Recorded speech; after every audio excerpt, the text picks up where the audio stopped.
Okay sir.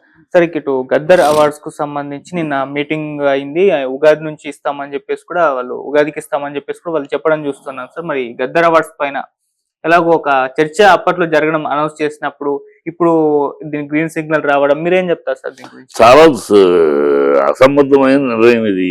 హ్మ్. అసలు మరి వెళ్ళిన వాళ్ళు సినిమా ఫీల్డ్ తరపున వెళ్ళిన వాళ్ళు అందరూ కమ్యూనిస్ట్ బేస్డ్ను మా వాళ్ళు వెళ్ళి కూర్చున్నారు. వాళ్ళేనా సినిమా ఫీల్డ్ పెద్దలంటే వాళ్ళేనా? వాళ్ళు ఎలా ఇస్తారు అయ్యా? ఒక మావోయిస్ట్ స్లోగన్, ఒక మావోయిస్ట్ సింపథైజర్ ఆయన పేరు మీద అవార్డులన్నీ ఏంటి? ఏదో ఒక అవార్డు ఆయన పేరు మీద ఇవ్వండి. గద్దర్ స్పెషల్ అవార్డు ఒకటి ఇవ్వండి. ఒక ఉన్నాయి కదా పెద్దల అవార్డులు, పెద్దల పేర్ల మీద ఒక అవార్డు ఇయర్లీ ఒక మంచి అవార్డు, స్పెషల్ అవార్డు ఆయన పేరు మీద ఇవ్వండి.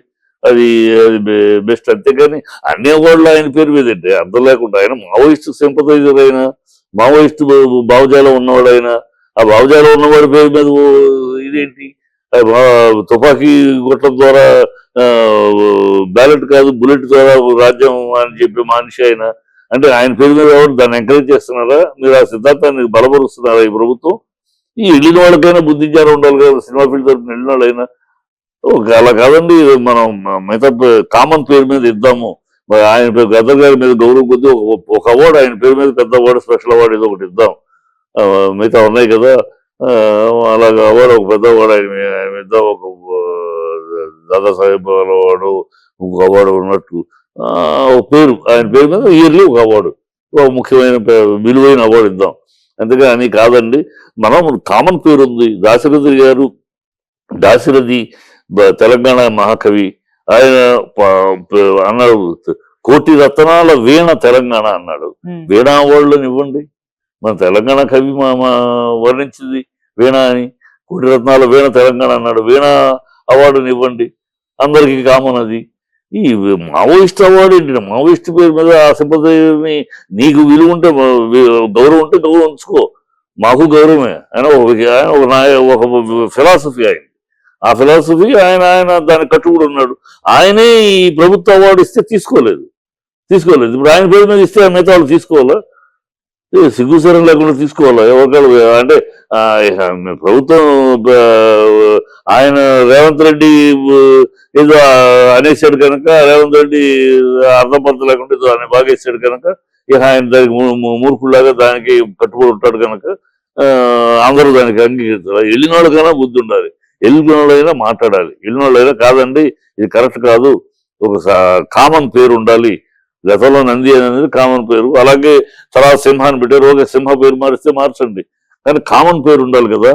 అందరికీ ఆమోదయోగ్యమైన పేరు ఉండాలి. కానీ ఒక వర్గానికి, ఒక మావోయిస్ట్, ఒక నక్సలిజానికి సంబంధించిన కమ్యూనిజం భావజాలానికి సంబంధించిన అవార్డులు అంటే ఎట్లాగూ? అది కరెక్ట్ కాదు కదా. ఎక్కడా లేనిది మన రాష్ట్రంలో ఈ దౌర్భాగ్యం ఏంటి? అన్ని ఇలాగే ఉన్నాయి.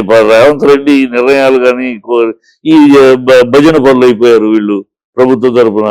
అతను భయపెట్టేశాడు. భజన పనులు ఎదురు మాట్లాడటానికి కానీ అది కాదు ఇది కదా అంటానికి కూడా, అంటే మన మీద దాడులు ఉంటాయేమో అని భయపడిపోతున్నట్టున్నారు. ఇళ్ళలో ఒక్కళ్ళైనా నోరు తెరిచి కాదు సార్ మనం ఇది కాదు, మనం కామన్ ఇది పెడదాం, మన దాశరథి గారు రాసిన కోటి రత్నాల వీణ తెలంగాణ అన్నాడు ఆయన. ఆ వీణ అవార్డులు ఇద్దాం, వీణ పేరు మీద ఇద్దాం. ఇంకా కామన్ గా ఉంటుంది అందరికీను. ఇది మావోయిస్ట్ భావజాలాన్ని, కమ్యూనిస్ట్ భావజాలాన్ని దాన్ని ప్రాముఖ్యం చేసి దానికే కట్టుబడి ఉన్న ఆయన పేరు మీద అన్ని అవార్డులు అంటే ఎట్లా? అంటే ఇప్పుడు రేపు ఉత్తమ రచయిత అవార్డు మావోయిస్ట్ భావజాలం ఉన్న రచనకే ఇస్తారా? ఉత్తమ పాట భావజాలం ఉండడానికి ఇస్తారా? నటన నల్లకండువ వేసుకుని ఎర్రకండువ వేసుకుని వేషాలు వేసిన క్యారెక్టర్కే ఇస్తారా? ఏమిటి అసలు అర్థం? ఆయన డీవియేషన్ లేదు. ఆయన మొదటి నుంచి ఆరంభం నుంచి చివరి దాకా గజ్జెగట్టి మావోయిస్ట్ భావజాలం అయింది. మావోయిస్ట్ సమర్థింపు భావజాలం, దానికి కట్టుబడి ఉన్నాడు కనుక ఆయన పేరు మీద ఇవ్వండి, తప్పులేదు. గౌరవం అందరికీ గౌరవం, మాకు గౌరవమే. కానీ ఆయన పేరు మొత్తం అవార్డులు ఆయన నంది అవార్డులు బుద్ధులు అదంటే కరెక్ట్ కాదు. నంది ఎందుకు పెట్టారు పెద్దలు? ఉన్న బుద్ధిలాగా పెట్టారా? ఈయనేదో పెద్ద పుడింగ్ లాగా ఈయనకి పెద్ద వాళ్ళు ఎందుకు పెట్టారు నంది అని? కామన్ గా నంది అందరికీ కామన్, ఒక వర్గానికి పరిమితం కాదు. అందుకని నంది అని పెట్టారు. తర్వాత ప్రభుత్వం సింహాన్ని పెట్టింది. ఎందుకు? కామన్, అందరికి కామన్, ఒక వర్గానికి కాదు. నువ్వు మీ చిల్లర బుద్ధి గత ప్రభుత్వం ఏం చేసినా మార్చాలని పెట్టుకున్నారు కనుక మార్చుకోండి, దరిద్రం మారితే కామన్ పేరు పెట్టండి. గద్దరేంటి? గద్దరు ఎట్లా అర్హుడవుతాడు? ఆ పేరు ఎట్లా అర్హత పొందుతుంది? ఆయన పేరు మీద ఒక అవార్డు తప్పితే మొత్తం నంది అవార్డులు ఆయన ఇవ్వడానికి ఆయన పేరు మీద మార్చే బుద్ధి జ్ఞానం ఉండాలి. ఎన్నోళ్ళకైనా మరి వెళ్ళి కాకబట్టి భజన అంత బీచిల్లిపోయారా? అంత భయపడిపోయారా? ఎదురు మాట్లాడటానికి కూడా భయపడిపోయారా? ఇది ఖండం చేయాలి ఖచ్చితంగా. ఇండస్ట్రీలో దీని మీద రివోల్ట్ వస్తుంది ఖచ్చితంగా. ఎవరు ధైర్యంగా మాట్లాడాలి. We are not against Gaddar. Gaddar పేరు మీద ఒక మహత్తరమైన అవార్డు ఇవ్వండి, ఇయర్లీ ఒక అవార్డు. అంతేగాని అన్ని అవార్డులు ఆయన పేరు మీద సబబు కాదు, అది సహేతుకం కాదు, అది అసలు చాలా తప్పది. ఇప్పుడు నాకే ఒక అవార్డు వచ్చింది అనుకోండి, నేను తీసుకోను. గద్దర్ పేరు మీద అవార్డు నేను ఎందుకు తీసుకుంటాను? నేను అగైన్స్ట్ భావజాలం, అగైన్స్ట్ మావోయిస్ట్ భావజాలం నేను విరుద్ధం. నేను ఆ పేరు మీద నేను ఎందుకు తీసుకుంటాను? నాకు అసలు రిజెక్ట్ చేస్తా. అదే జరుగుతుంది రాబోయేటప్పుడు. అది తర్వాత జరిగి రిజెక్ట్ చేసి ఈ అవమానాల కన్నా కూడా ఇప్పుడే మా నాన్న మాట్లాడాలి. కాదండి ఇది కరెక్ట్ కాదు, కామన్ పేరు పెట్టండి, ఆయన పేరు మీద స్పెషల్ అవార్డు ఇద్దాం, కామన్ పేరు పెట్టండి అని అడగాలి. వెళ్ళిన వాళ్ళు ఎవ్వరూ అడిగి దాఖలాలు కనపట్ల. జం చెక్క భజన చేసుకొచ్చినట్టున్నారు. ఉన్న బయట మాట్లాడటం తప్పితే అసలు వెళ్ళేటప్పటికి ఆ సీఎం దగ్గర కూర్చునేటప్పటికి వీళ్ళకి జారిపోతున్నాయి. అంత భయపెట్టేశాడు రేవంత్ రెడ్డి. ఎప్పుడేం చేస్తే ఎవరు మన మీద ఏం దాడులు వస్తాయో అని అంత భయపెట్టేశారు. భయపడిపోయారు. ఈ దరిద్రం అందరూ దిల్ కాదు.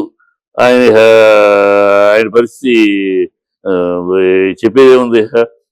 పదవి ఇచ్చారు, పైగా ఈ ప్రభుత్వం వచ్చింది, పదవి ఇచ్చింది. మనకు ఆ ప్రభుత్వం ఏమంటే దానికి సై, ఏమంటే దానికి జై అనే పరిస్థితి ఆయన తయారయ్యాడు.